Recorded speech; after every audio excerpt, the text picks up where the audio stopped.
లోపు నాకు ఆయన ఇప్పుడు చెప్తుంటే నాకు అర్థమైంది, చదువుతుంటే నాకు ఒకటే అనిపించింది, ప్రజల పక్షాన్ని వహించి రాశారు ఈ పుస్తకం. చదివిన మొట్టమొదటి పేజీలోనే నాకు అర్థమైంది, ఈయన ఎవరి పక్షం తీసుకోలేదు.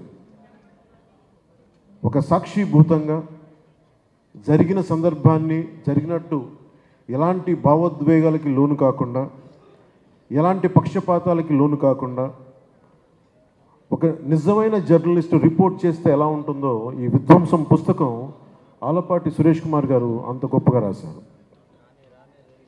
సహజంగా కొన్నిసార్లు ఒక ఇంక్లూడింగ్ నేను చాలా కాలం క్రితం 90స్లో ఎంజే అక్బర్ రాసిన రైట్ ఆఫ్టర్ రైట్ అనే పుస్తకం చదివినప్పుడు ఎంతో కొంత అయినా ఒక చిన్న పక్షపాత ధోరణి కనిపించింది నాకు ఆ పుస్తకంలోనే. ఒక సంపూర్ణంగా ఎవరినైతే తిడుతున్నారో ఒక సంపూర్ణంగా ఒక హోలిస్టిక్ ఒక సమగ్రంగా లేదనిపించింది. సో ఇలాంటి సందర్భాలు నేను ఎన్నో చూశాను, చదివాను పుస్తకాల్లో. కానీ విధ్వంసం పుస్తకం చదువుతుంటే మటుకు అసలు ఆయన చాలా ఎక్కడా కూడా ఒక పక్షపాతి ధోరణి లేకుండా ఒక నిజమైన జర్నలిస్ట్ ఎలా రాస్తే సమాజానికి ఉపయోగపడుతుందో అంత గొప్పగా రాశారు ఈ పుస్తకం.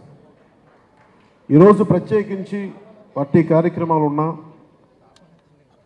చాలా ఊర్లకి వెళ్ళాలనుకుని ప్రత్యేకమైన ఎక్కడికి వెళ్ళినా కానీ తిరిగి ఈరోజు ఈవినింగ్ 15వ తారీఖుకి తిరిగి రావాలని నిర్ణయం చేసుకొని చాలా బిజీ స్కెడ్యూల్ కూడా ఎందుకు వచ్చానంటే, నాకు ఆలపాటి సురేష్ కుమార్ గారి జర్నలిజం ఆయన మీద ఆయనకున్న కమిట్మెంట్, ఆయనకున్న గౌరవం నన్ను ఈ రోజున సభకు వచ్చేలా చేస్తుంది.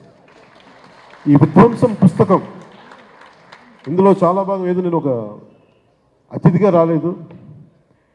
ఈ పుస్తకంలో పేర్కొన్న పలు సంఘటనల్లో నేను కూడా సాక్షిగా ఉన్నాను. నేను కూడా ప్రత్యక్షంగా అనుభవించిన వాడిని, కొన్ని పరోక్షంగా చూసిన వాడిని. విధ్వంసంతో మొదలైంది ప్రభుత్వం, కూల్చివేతలతో మొదలైంది ప్రభుత్వం, ప్రజాస్వామ్య విలువల్ని తాకట్టు పెట్టింది ప్రభుత్వం. కూల్చివేతలతో మొదలైన ప్రభుత్వం కూలిపోతుంది. మొదటి నుంచి నేను ఇదే చెప్తాను. వైసీపీ వ్యతిరేక ఓటుని చీలనివ్వను అన్న ఒక్క వాక్యానికి ఎందుకు ఆ మాట అన్నాను అనడానికి ఈ పుస్తకమే నిదర్శనం. ఎందుకు ప్రతిపక్షాలన్నీ కలిసి రావాలి, ఓటు అనేది ఎందుకు చీలకూడదు, ఎందుకు ఆంధ్రప్రదేశ్కి చాలా అవసరం. విభజించబడ్డ ఉమ్మడి ఆంధ్రప్రదేశ్కి కలిసి అన్ని రాజకీయ పక్షాలు కలిసి ప్రజల పక్షాన్ని నిలబడాల్సిన సమయం ఆసన్నమైందని చెప్పడానికి, అర్థం చేసుకోవడానికి ఆలపాటి సురేష్ కుమార్ గారు చాలా ఊతమిచ్చారు ఈ వాక్యానికి. నేను చెప్పిన ఆ వైసీపీ వ్యతిరేక ఓటును చీలనివ్వనడానికి. ఇది మనస్ఫూర్తిగా సురేష్ కుమార్ గారికి చాలా అత్యంత అద్భుతంగా మీరు ఈ పుస్తకాన్ని మీరు మీ జర్నలిస్టిక్ విలువలతోటి దీన్ని రచన చేసినందుకు మనస్ఫూర్తిగా మీకు హృదయపూర్వక ధన్యవాదాలు తెలుపుకుంటా ఉన్నాను. ఎవరన్నా సరే, నాకు చాలా బాధ కలిగింది. ఎలక్షన్లు అయిన వెంటనే ముందు కూల్చివేతలతో మొదలైతే అమరావతి రైతాంగం మీద, రైతుల మీద దాడి జరిగినప్పుడు నాకు ఒక్కొక్కరు ನಮ್ಮ జనసేన పార్టీ ఆఫీస్కి వచ్చి వాళ్ళ దెబ్బలు చూపిస్తూ ఉంటే గుండె కరిగిపోయింది, గుండె చెదిరిపోయింది ఆ బాధకి. ఆడపడుచుల మీద ఎన్ని రకాలుగా అగాత్యాలు చేసి పోలీసుల హై హ్యాండెడ్ బిహేవియర్ చాలా బాధ కలిగించింది. ఈరోజు మన ఎన్నికలు వచ్చేసి మనం ధైర్యంగా ఉన్నాం. కానీ మీరు ఊహించుకోండి, 2019 నుంచి ఈ రోజు దాకా ఒక సుదీర్ఘమైన కాలం. అది అసలు కాలం తెములుద్దా అనిపించేది. వీరి దాష్టీకానికి అసలు మనం తట్టుకోగలమా అనిపించేది. ఇలాంటి ప్రతి చోట ప్రతి ఒక్కరూ అనుభవించిన బాధని ఈయన ఇన్ని 700 పేజీలు పైచిలుకున్న ఈ పుస్తకంలో ప్రతి సంఘటనని చాలా అందంగా దీన్ని తీసుకొచ్చారు, ఉదహరించారు.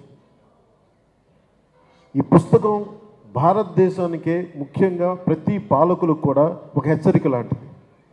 భవిష్యత్తులో మనం ఎలా ఉండకూడదని చెప్పడమే ఈ పుస్తకం తెలియజేస్తూ ఉంది. ఒక నిజమైన జర్నలిస్ట్, ప్రజాక్షేమాన్ని ప్రజాస్వామ్యాన్ని ఆకాంక్షించే జర్నలిస్ట్ రాస్తే అది ఎంత బలంగా ఉంటుందో ఈ పుస్తకం చాలా అద్భుతంగా తెలియజేస్తుంది.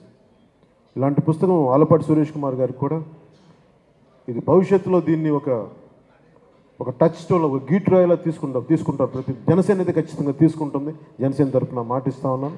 ప్రజలకు ఎలాంటి ఇబ్బంది కలగకుండా ప్రజాక్షేమాన్ని కాంక్షించే ఒక వ్యవస్థలో భాగస్వామ్యం తీసుకొని ప్రజాస్వామ్యాన్ని బలోపేతం చేస్తామని మనస్ఫూర్తిగా మీ అందరికీ తెలియజేసుకుంటూ నాకు ఇలాంటి అవకాశాన్ని ఇచ్చిన ఆలపాటి సురేష్ కుమార్ గారికి